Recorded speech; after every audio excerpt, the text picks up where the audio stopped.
Welcome you to the Pantheon. I'm your host Ray, and today we're looking at I'm Gonna Get You Sucka. It is a film for our Black History Month starring Keenen Ivory Wayans, Bernie Casey, Jim Brown, Don Lewis, Kadeem Hardison, Damon Wayans, Ariana Richards from Jurassic Park, the first movie, Eve Plum from Brady Bunch, Clarence Williams from the Mod Squad.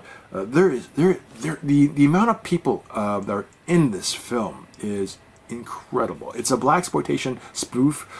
This was Keenen Ivory Wayans' first film, and he really swung for the fences. I mean, from the producers that helped him bankroll this to get this made, this was like on the edge of indie films.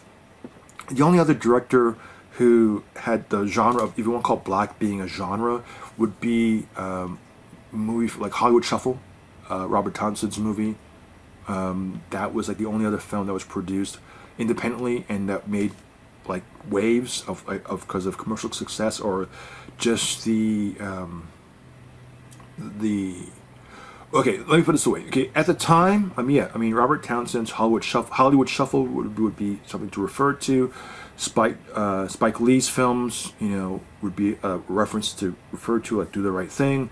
So Keenen entered the scene with this movie. This was what made Keenen. This would put Keenen on the map, and this was a movie which separated itself from every other blaxploitation movie because it was a spoof. It was comedy. It acknowledged the heroes of the black heroes of the 70s and really just went with it and had fun.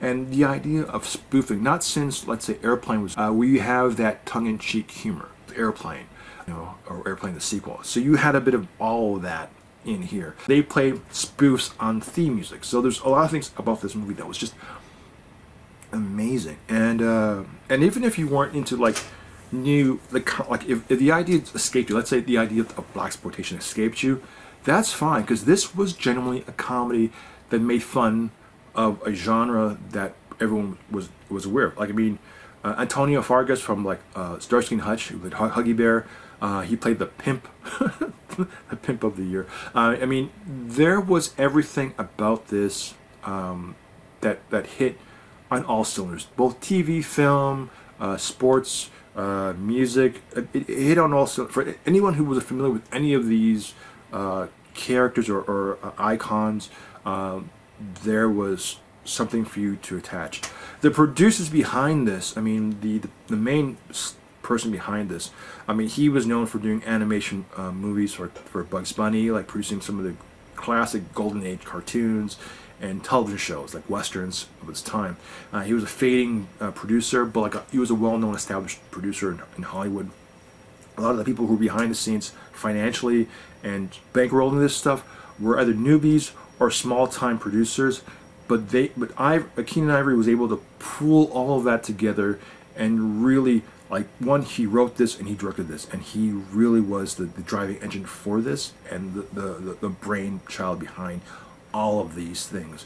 And and then after the fact, looking at In Living Color, looking at A Low Down Dirty Shame, a movie that followed this, and the Scary Movies 1 and 2, which were all like the Wayans brothers like signature films. You kind of get an idea of where he was coming from and his style. When you realize who's in this film, okay, like just the actors who are in this film, like young actors at the time, unknown actors at the time, actors who are seasoned, who are now in the twilight of their careers, were in this film. Like just the passing of the baton, who was in this film, the story of this film, the comedy in this film, and there's just the audacity of like the action sequences of a stuntman being seen throwing a punch for somebody. Like, it's just, it is so self-aware of its absurdity. It is an amazing movie to watch on many. This is a movie that I'd recommend for film study because, one, it's comedy. It's a genre of comedy that is pursued. But if you want to look at some grassroots, with a modest budget to do a film that hit the theaters, and that was received well. That was not only was it received well, it was critically praised as being a really great film. It was a good movie. And for what it offered you, Siskel and Ebert gave it like thumbs up. The New York Post, New York Times, the Toronto Star, the Toronto Sun, Chicago Tribune, like critics. I mean, Gene Shalit. I mean, there were the critics of the time. I'm sure there were critics who panned it, who gave it really bad. You know, like there were critics who said it wasn't that great.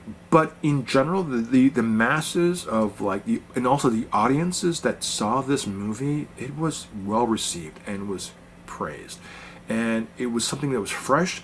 It hasn't been done before. It was bold. It was bold because it's new. It was bold because it's a person who took the reins, and he came out of nowhere. No one, what his work was beforehand, his background, it put Keenan on the map. It solidified his performance. Like, you know how a good example it would be is Jordan Peele.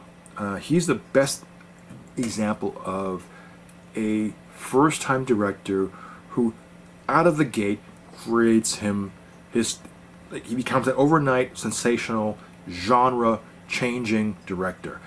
He's done 3 films. Get Out, like, just captured the mind of everybody. You know, Us made him like a genre. Nope made him like an icon, and his work on Twilight Zone solidified him as being, okay, this is a guy who breaks the genre muck. He understands genre and tries to break out of that genre, even though he is horror or thriller or suspense, or not necessarily M. Night, but he does things to where it's like, it's supposed to be one thing, but he's made it a subgenre onto his own in this field. And he hates genre. He hates being pigeonholed into a genre, but he does so well in it.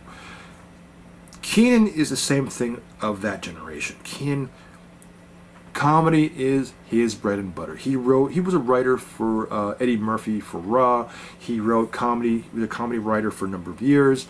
He came from comedy roots. His family, his entire, well, no, he comes from a large family. A large percentage of his family are like in the industry, and they thrive and they're successful. They help each other out, but they come from maybe from a hardship life beforehand, but the knowledge and understanding of comedy and working hard in a comedy or an acting profession or family of actors or comedians or stand-ups, or understanding the struggle of all that, they come from a place, or Keenan came from a place, being the oldest brother, he understands that, okay, he has to really, for his siblings to be okay, he has to be at his game. And this movie is like the pinnacle of like what kicked it off for him, you know. And then came In Living Color, and then came A Low Down Dirty Shame, and then came the Scary Movie, the first 2 films, and then came a lot of the fun stuff he's done, both behind the scenes as well as in front of the camera. But mostly he became more behind the scenes kind of guy as a writer producer for many projects. And he's well respected. You know, even his brothers to this day respect him more than we give credit to. And he's paved the way for a lot of upcoming work, and he's worked with a lot of people. Like Chris Rock is in this movie, like a small little scene, but at this point, Chris Rock was a nobody. Like Chris Rock was a nobody in like Beverly Hills Cop 2, and Eddie Murphy put him on that one. You know, he was a nobody in this movie, and Keenan had him put in this one. So like, this is an era where people who you don't know at the time become somebody. You know, Kadeem Hardison and Jasmine Guy became known in a different world. You know, Marlon Wayans becomes a major actor later on, and in Living Color, and with his brother working closely with Keenan. So there are a lot of things in here that I think is just amazing. When you see who's in it and who, like the passing of the baton in generations. It acknowledges a cultural genre, but it's more than that, and that's what I love about it. It's not just this. It has to attach itself to this, but it's not. It transcends the basic foundation of what the genre is, and it's fun for everybody. It's a general audience like fun movie. And if you can do that, if it's just having fun and it's just not making it feel isolated to one little thing, or it's open-minded, open-ended, open concept, but it's joyous, I am all for it. I am 100% for it, and will watch this annually or twice a year, whatever. And it's one of those films that I think is good. Like for me, Sammo Hung and Jackie Chan, my favorite film from them is a movie called Winners and Sinners. I saw the dubbed version of the English dub version of it, thank goodness. But that comedy transcends like all kinds of comedies. For all Bollywood movies, my favorite movie would be House Full 2. I mean, that is, like, in terms of just comedic writing, it's just, it transcends comedy. It doesn't matter about, it has nothing to do with the culture. It is funny. It is one of the most well-written, well-conceived, well-crafted, concepted films. You know, not since seeing a movie like Noises Off, or which is a stage play adapted movie with Michael Caine and Christopher Reeve, do I see a film that by the writing, by just the genre of comedy, is it appealing, and the writing is so great, and it has zero to do with a cultural or a color of one's skin, or a theme of like the gender. It has nothing to do. It's just the comedy of it is pure, and that's what sells you. And I prefer that than tying anything down to anything else than the comedy, than the actual value of what you're seeing and hearing and expressing and feeling. That it's just, it has nothing to do with where it's placed or what genre is. If the action is good, if the comedy is good, if the horror is good, it'll transcend whatever it is placed in, because it speaks to you about the body. It speaks to you of its power, and that's what this movie was. It's low end.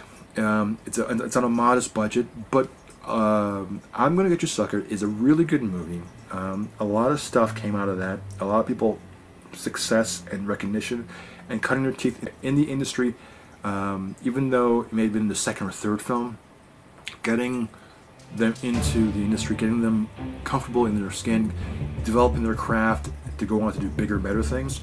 This was it. This is a lot of people. I was surprised to see the amount of people who were in this film, you know, who went on to do more stuff, and then people who was gracious enough to come in and be in this movie to support an unknown director, writer, Keenan, at the time. It was an amazing film, and it is a movie that's thumbs up in my opinion. It may not be the greatest comedy of all time, but I'm going to say this: it's a movie worth watching. So with that, I am Ray. We'll see you next time.